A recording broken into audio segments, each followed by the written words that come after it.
Lisa from Mobile Tech Review, and today we're going to look at the HTC One X Plus. It's available on AT&T in the US. They have the exclusive, and well, it's a follow-up to the fairly successful HTC One X that we reviewed earlier this year. What's changed? Quad-core Tegra 3 processor, 1.7 gigahertz. That's rockin' power inside here, and 64 gigs of storage. Those are the two biggies. Still a gorgeous unibody polycarbonate phone, one of the best displays we've ever seen on a phone. We're going to look at it now. So this is the HTC One X Plus. It's available now on AT&T exclusively in the US. It's $199 with contract, $549 if you're not eligible for an upgrade. And it's a lot like, well, no surprise there, the HTC One X that came out earlier this year. What they've done is speed bump it, add a few enhancements to keep it competitive for the holiday season. And those are some pretty welcome additions. Especially the Tegra 3 CPU that's in here, because us in the US, we didn't get Tegra 3 phones because NVIDIA was a little late to get integration with LTE chipsets. Qualcomm, who makes the usual LTE chipset, had a big jump there, so we mostly saw dual-core Qualcomm Snapdragon CPUs in our smartphones this year. Finally, we get the Tegra 3 here for those of you who have been feeling left out and have a need for speed. And this isn't just the same Tegra 3 that was in the older international version, the One X version. This is a new version of the Tegra 3 running at 1.7 gigahertz in the HTC One X Plus. 1.7 gigahertz. This is starting to make my Tegra 3 toting tablets feel a little bit not so smart. You get a gig of RAM in here, and the other neat thing is you get 64 gigs of internal storage. That's a very rare thing to find in a smartphone other than the highest end iPhone, which will cost you, of course, an arm and a leg, even with contract at that point, to get those 64 gigs. And it's a good thing to have that much storage, which I think is more than enough for most users, because there's no micro SD card slot on this, just like the One X before it. No expansion card slots, but you've got that 64 gigs inside, so. What stayed the same on this? The things that should stay the same. Honestly, this has one of the best displays that I've seen on a smartphone.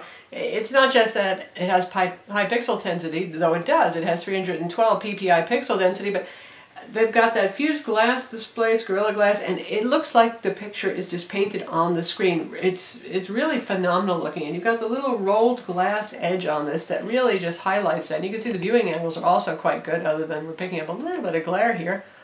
But lovely screen, right up there with the iPhone 5 and the Nokia Lumia 920 for just being very sharp, very gorgeous, and really there is no other way to say it. It looks like it's just living painted on top here. Hard to go wrong. Display resolution is 1280 by 720, typical for your high-end Android phones. The only thing that's going to beat it in the world of Android is HTC's own Droid DNA on Verizon Wireless, and they have the exclusive on that phone, so if you're an AT&T customer and you want to stay that way, the DNA is not going to be for you, at least not until the exclusive ends. We have the same lovely polycarbonate design with a slight curve to it, very thin. That's one of the benefits of a unibody design. Keep it thin, keep it light, 4.7 ounces. I've been using the Nokia Lumia 920 as my main phone lately, and my God, this feels just like nothing in comparison in terms of weight once you're used to the 6.5 ounce Lumia 920. We have our micro USB port on the side here.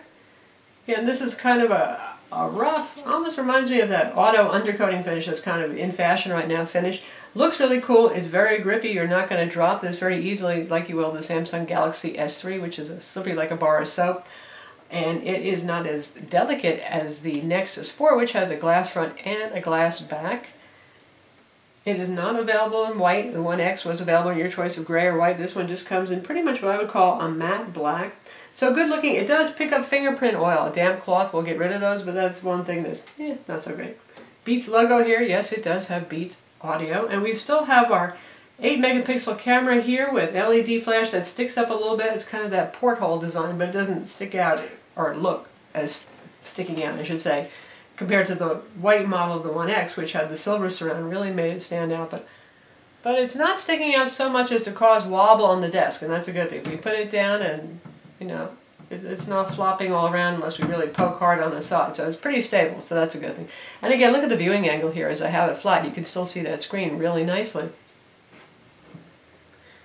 On the top we have our power button, pretty easy to use. Headphone combo mic, headphone jack up here, microphone. This is your micro SIM card door right here. It's one of those things where you're going to pop the little included tool or paper clip in there to pop that tray out and get to it. Pretty common design these days. Same thing we saw on the One X. Volume controls here, very flush. Nice looking, certainly doesn't interrupt the design, but the drawback is they are really impossible to feel just by tactile feel. You just have to memorize where they are. And on the front we have our capacitive buttons here, and the good thing about that is, depending on the application to a certain extent, but you're not losing screen real estate to software buttons up here instead. And these are backlit buttons. Front-facing 1.6 megapixel camera, up a little bit from the HTC One X here on the Plus model. Brighter, higher contrast, very nice for Skype. And now for our lineup over here, we've got a size comparison. On this end we have the Google Nexus 4, then we have the HTC One X 4.7-inch display. We have the Nokia Lumia 920 here with its 4.5-inch display, and then the big guy on the block, this is the Samsung Galaxy Note 2 with a whopping 5.5-inch display. So in terms of pocketability, well, the One X fits in with today's, shall we say, super phones, the bigger smartphones on the market, not absolutely huge like the Galaxy Note 2, not petite like the iPhone 5 either. And now we have the back view of the same phones. Obviously this one with the big Nexus on is the Nexus 4, HTC One X, bright red Nokia Lumia 920, and the Samsung Galaxy Note 2 in titanium. Also, it's available in white for those of you who are fond of white phones. The phone is running Android OS 4.1 Jelly Bean, so that's pretty exciting because Jelly Bean actually is the latest version of the operating system, but it's the 4.1, not the 4.2 version of Jelly Bean, so we can always feel slightly left out compared to a Nexus device. Wouldn't worry about that too much. We got Project Butter going on here, we got Google Now, we got all the good stuff that you want from Jelly Bean, and for those of you who are not familiar with Google Now, press and hold the home button and there's Google Now. So you've got your Google search here complete with the excellent Google voice search and various cards. We can get our weather, we can get nearby events. If you're driving around town and there's any traffic, you'll actually see a little map over here that's going to tell you about traffic delays. It's pretty useful stuff. I really like it a lot. And if you drag down on the right side here, dragging down, you can see your usual status items and you can get to all of your settings. Same stuff that HTC's been doing for a while, which is pretty pleasant. They actually changed the UI a little bit. Instead of just black background with simple icons, they make things a little bit more jazzy, snazzy, and you can see the pull apart when you reach the end like that, just for a visual effect. And the same thing pulling down over here. And the speed is good. We've got 3 home screens here, not the more common 5. See how quickly things launch there. And to get to all of your applications. UI is just very quick in general, and we have the usual HTC Sense way of separating things out. You have all, you have frequently used things, and you have downloads, and you can play with this and customize it as you see fit. I find it fairly useful. Again, it's quite fast, responsive, and Sense 4.0 Plus here is also just nice. It's a light scan, they're not overdoing it, they're not weighing the phone down, all the love, little handy customizations that make the phone just a bit easier to use. You've got the little launcher strip of icons here. You can customize this, and this also becomes your ring when the phone is locked. That, again, is a lot like the One X that preceded it. And I'll show you here. So there's the ring. I can drag any of these down, like say I want to go straight into camera. Just do that. Boom, I'm on camera. And they also have the little vacation feature where you can keep the camera active under the lock screen so you go right back to it. So if you're a shutterbug who's seeing lots of great sights and you just want to keep going back to that camera, you can do that. All the standard Android apps are here. We've got our gallery, we've got the Google Music player. And you can see HTC has customized that a little bit so you can have Dropbox as a source, Facebook, Flickr, Picasa, depends on what you add there. And then my phone, of course, too. And it's pretty quick, and it separates photos out from videos over here, camera stuff from whatever I've stored locally. And let's check out some video playback and see how quickly we can go with a video. We've got a 1080p movie trailer here, actually higher than the screen's resolution, but you can output over MHL to HDMI. Just a gorgeous screen for watching video, and 4.7 inches, big enough that you feel like you're kind of living large, a little luxurious. Fairly loud speaker too, we're about 3/4 volume. Doing great.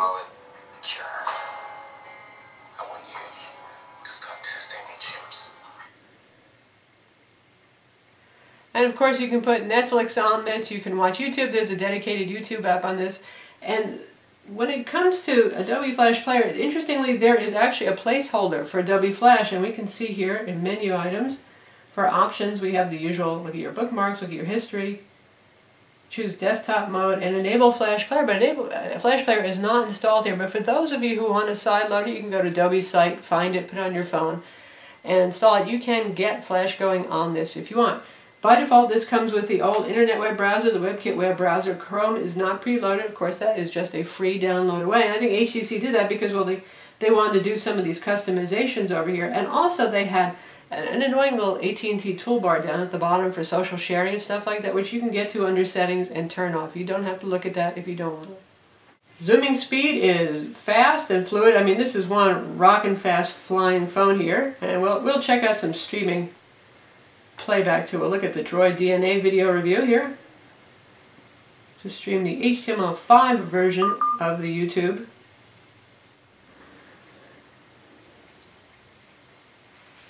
And we're streaming over AT&T's LTE 4G network here. Of course, you can use the dual band Wi-Fi if you want, but we're testing out their network.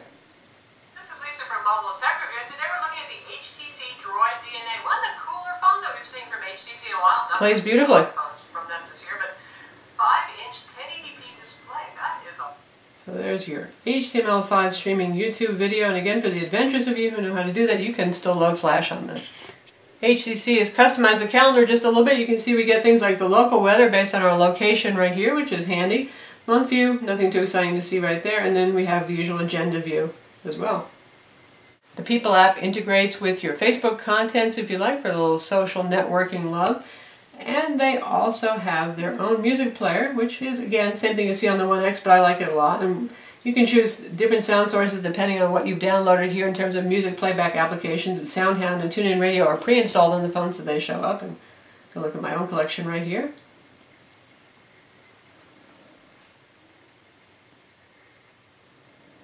Nice big album art if you have it available for the song. Good sound. Really sounds nice with Beats audio. I haven't always been a fan of Beats, but it does a pretty good job here. It makes things a bit louder, accentuates the bass, and it does bring out the trebles a little too, so it's not just really overly bass heavy. Now Beats only works when you have headphones plugged in. It can be any headphones. It doesn't have to be Beats brand. And the little Beats logo will show up here, and you can swipe down and turn off Beats if you don't like it. Data speeds on AT&T's LTE network have been excellent, depending on our location. Here we tend to get in the offices really good data speeds. We'll give it a test right now to see how it does. And we'll show you the range of results that we've gotten. Call quality on this, very good. The One X was also quite a good phone, but the One X Plus certainly has plenty of clarity, full rich voice, and worked nicely with our car's Bluetooth kit as well. It's pretty loud.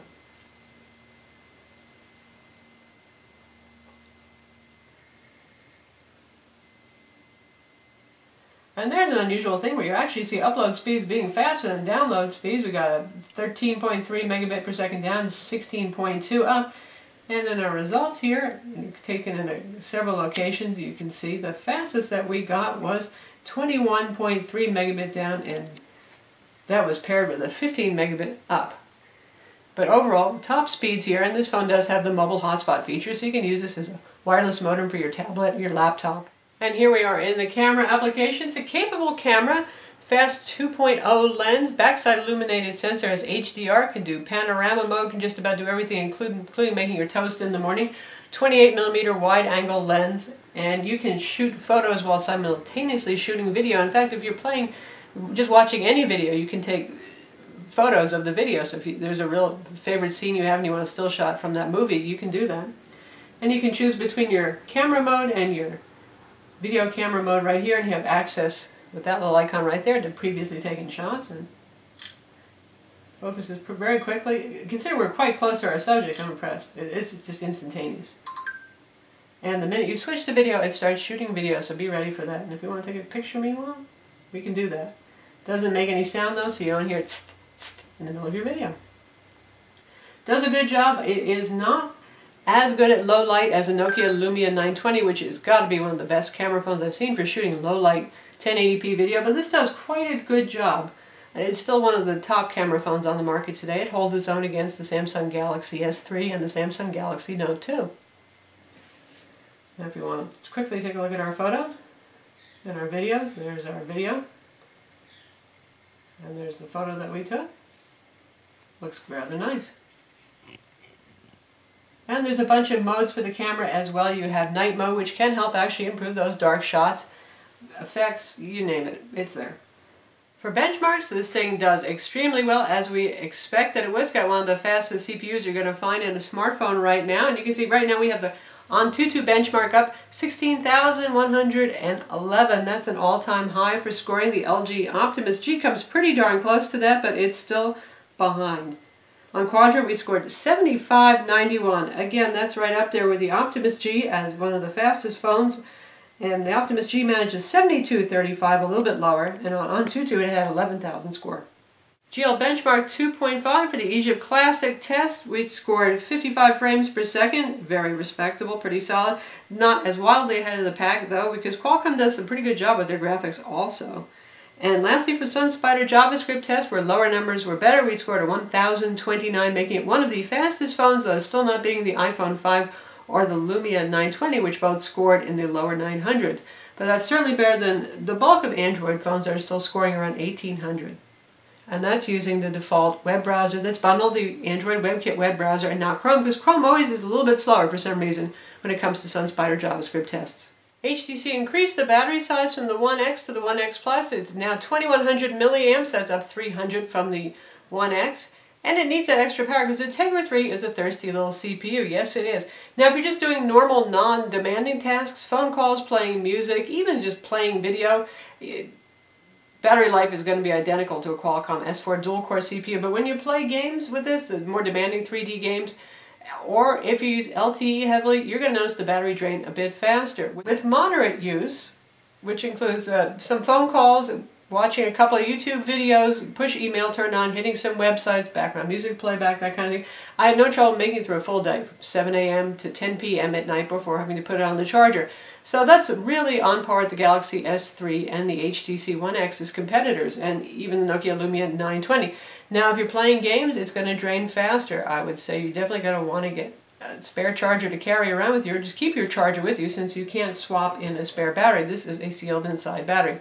So though the Tegra 3 really gives you that extra amount of performance for gaming and just for overall use, that is the drawback. When you're really using the CPU and GPU heavily for something like, again, gaming, or a lot of LTE download, you'll notice that it drains quickly. If you're going to use it for that kind of stuff, I would say you're going to be charging it by 4 in the afternoon. The Tegra 3 does have a power save feature. It's always available when you swipe down from the screen right here. You can see you can turn that on, and when the battery gets below 15%, it will automatically turn it on, though you can turn it off again if you want to. Speaking of high-powered CPUs, and when you're gaming or using LTE heavily, the phone will get warm. You're going to feel it. That's what happens when you have a very thin phone and a very fast CPU. You can feel it in the earpiece a little bit. In fact, I was, well, playing Dead Trigger for about 20 minutes, and then I went to make a phone call, and I had a little ear warmer here. It didn't burn me or anything like that, but it is warm. And likewise, on the back of the phone, right around this area, you're going to feel it getting pretty darn warm when you're playing 3D games, or if you're using LTE quite heavily, so you're downloading a whole bunch of apps at once. Lastly, the phone comes bundled with Mass Effect Infiltrator demo version, though we haven't actually made it through to the end of the demo here. It's more interesting than usual bundles. We're going to test it out to see what gaming's like. This is a pretty demanding game. And here we are in Mass Effect Infiltrator. Select your target.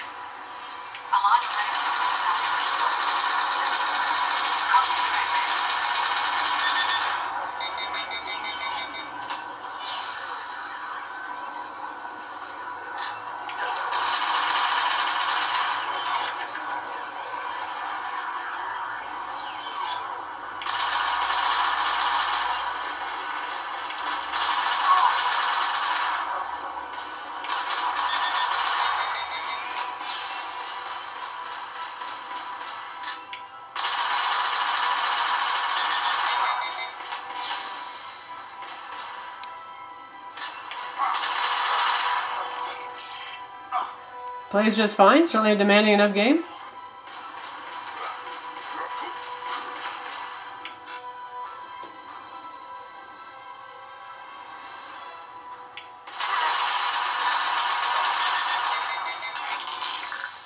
Big excellent screen, super fast CPU equals great gaming.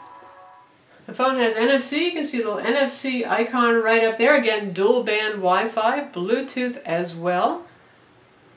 GPS with Glonass, comes with Google Maps. You can use AT&T Navigator if you like as well, but I think most of us are pretty darn happy with Google Maps.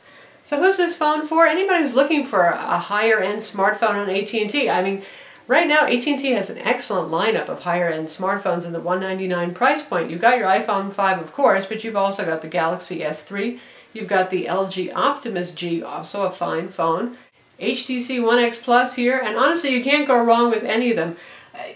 Those of you who've watched our video reviews know that I was using the One X as my personal phone for quite some time, really enjoyed it, and I still actually personally like it. I love the build quality, I love the feel of the device, I adore the display, and let's face it, you spend a lot of time looking at the display and the fact that it's not only not a pentile matrix, but one of the sharpest, most beautiful screens I've seen on a phone, or a selling point, so it's definitely worth a look.